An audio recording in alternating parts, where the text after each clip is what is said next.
Hello friends, SS home garden के YouTube channel में एक बार फिर से आपका बहुत बहुत स्वागत है।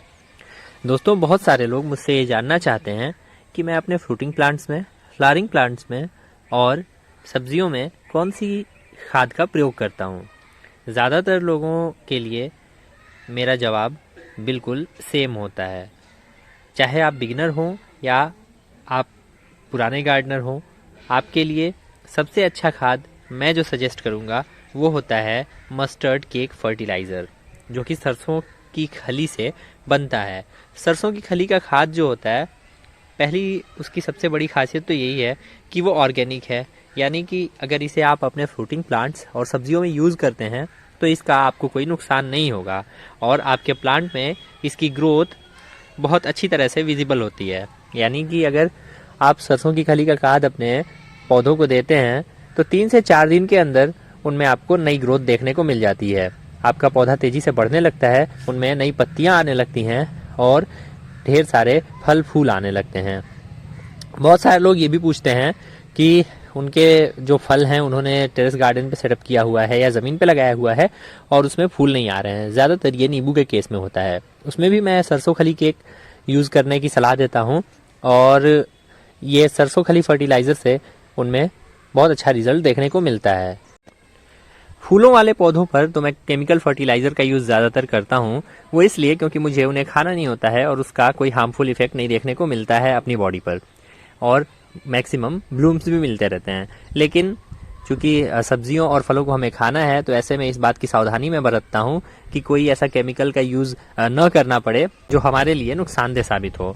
तो ऐसे में मैं प्रीफर करता हूँ मस्टर्ड केक फर्टिलाइज़र। इसमें आपके प्लांट को जिन जिन सूक्ष्म तत्वों की आवश्यकता होती है, जो पोषक तत्व होते हैं, माइक्रोन्यूट्रिएंट्स, एनपीके, उन सब की पूर्ति मस्टर्ड केक फर्टिलाइज़र अच्छी तरह से कर देता है और इसे डालते ही आपके पौधे में विकास दिखने लगता है।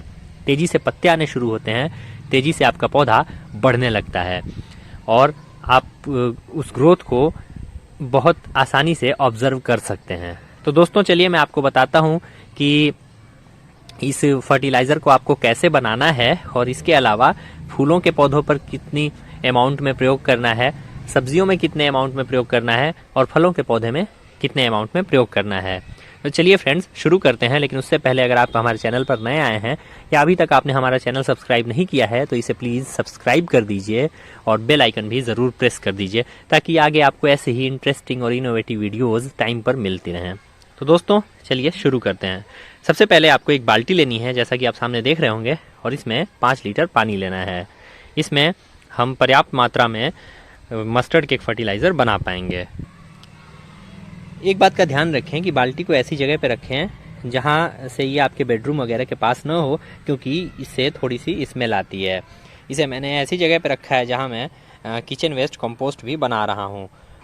किचन वेस्ट कंपोस्ट की वीडियो जल्द ही इसी चैनल पे पड़ जाएगी और उसका रिज़ल्ट के साथ मैं अपडेट दूंगा आपको।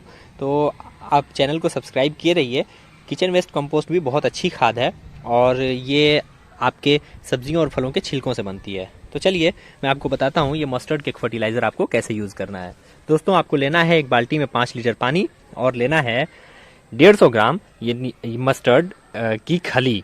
सरसों की खली आपको किसी भी राशन की दुकान पे 20 से 25 रुपए किलो के आसपास की मिल जाएगी और अगर वहाँ नहीं मिलती है तो जो पशुओं के चारे की दुकान होती है वहाँ भी आपको आसानी से उपलब्ध हो जाएगी। आपको ये 150 ग्राम लेना है। ये थोड़ा पुराना है इसलिए इसका कलर ऐसा दिख रहा है, लेकिन जब आप नई खली लेंगे तो बिल्कुल वो ब्राउन दिखेगी। अब आपको इसे इस 5 लीटर पानी में डाल देना है। तो चलिए इसे डाल देते हैं।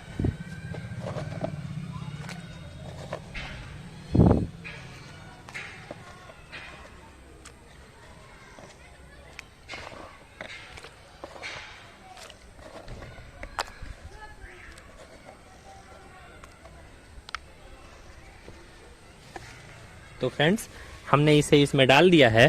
अब इसके बाद इसमें आपको जो दूसरी चीज़ डालनी है वो है एक बैलेंस्ड एनपीके 19-19-19। अगर आपके पास एनपीके 19-19-19 नहीं है तो आप डीएपी भी डाल सकते हैं या इसको स्किप भी कर सकते हैं, लेकिन मैं इसमें इसे डाल देता हूँ।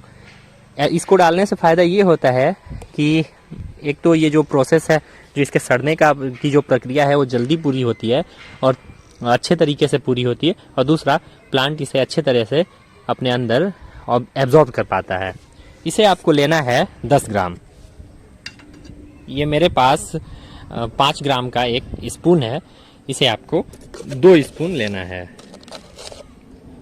इसे हम इसमें डाल देते हैं।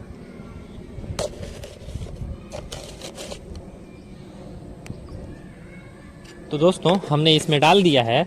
अब हमें इसे छोड़ देना है और किसी चीज़ से ढक देना है।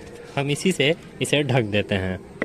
इसे ढक करके हमें 1 दिन का वेट करना है, और अगले दिन इसे आपको किसी डंडे की सहायता से स्टीर कर देना है, यानी कि हिला देना है। ध्यान रखें कि लोहे की रॉड का यूज़ नहीं करना है या प्लास्टिक का यूज़ नहीं करना है, किसी लकड़ी के डंडे से ही इसे हिलाएं, और इसे 4 दिन तक ऐसे ही रहने देना है। 4 दिन के बाद हमें इसे यूज़ करना है। तो चलिए दिखाता हूँ 4 दिन के बाद का अपडेट। तो दोस्तों आज 4 दिन हो गए हैं और हमारा मस्टर्ड केक फर्टिलाइज़र अब तक रेडी हो गया था। बीच बीच में मैं इसे एक डंडे की सहायता से हिलाता रह रहा था। इस तरह के एक लकड़ी के डंडे से मैं इसे हिला रहा था, और आपको भी इसे हिलाते ही रहना है 3-4 दिन तक। आप उसको मिक्स करते रहेंगे तो वो अच्छे तरह से उसमें डिकम्पोज होगा। तो चलिए देखते हैं अभी हमारा जो मस्टर्ड केक फर्टिलाइज़र है वो कैसा बन गया है। दोस्तों हमारा मस्टर्ड केक फर्टिलाइज़र रेडी हो गया है। मस्टर्ड केक फर्टिलाइज़र रेडी हो जाने के बाद कुछ ऐसा दिखता है, आप देख रहे होंगे। इसमें जो घुलने लायक जो बढ़िया मस्टर्ड केक था वो घुल चुका है, बाकी जो नहीं घुल सकता है वो नीचे बैठ गया है। हमें इसको हिलाना नहीं है। अब हमें क्या करना है कि एक बाल्टी में 4.5 लीटर पानी ले लेना है। मैंने इस तरह की एक बाल्टी में 4.5 लीटर पानी भरा हुआ है। मैं इधर कर देता हूँ कैमरे को। इसमें मैंने 4.5 लीटर पानी भरा हुआ है। अब इसमें आपको आधा लीटर ये फर्टिलाइज़र मिक्स करना है। तो चलिए आपको मैं मिक्स करके दिखाता हूँ। दोस्तों मेरे पास ये 1 लीटर का एक डिब्बा है जिसमें पेंट आता है, और इसमें 1 लीटर ही पेंट आता है, तो 1 लीटर पानी भी आना चाहिए, इसलिए मैं इसे ही मेजरिंग के लिए यूज़ करता हूँ। ये इस बाल्टी में मेरे पास 4.5 लीटर पानी है। अब इसमें मैं आधा लीटर इस फर्टिलाइज़र को मिक्स करूँगा।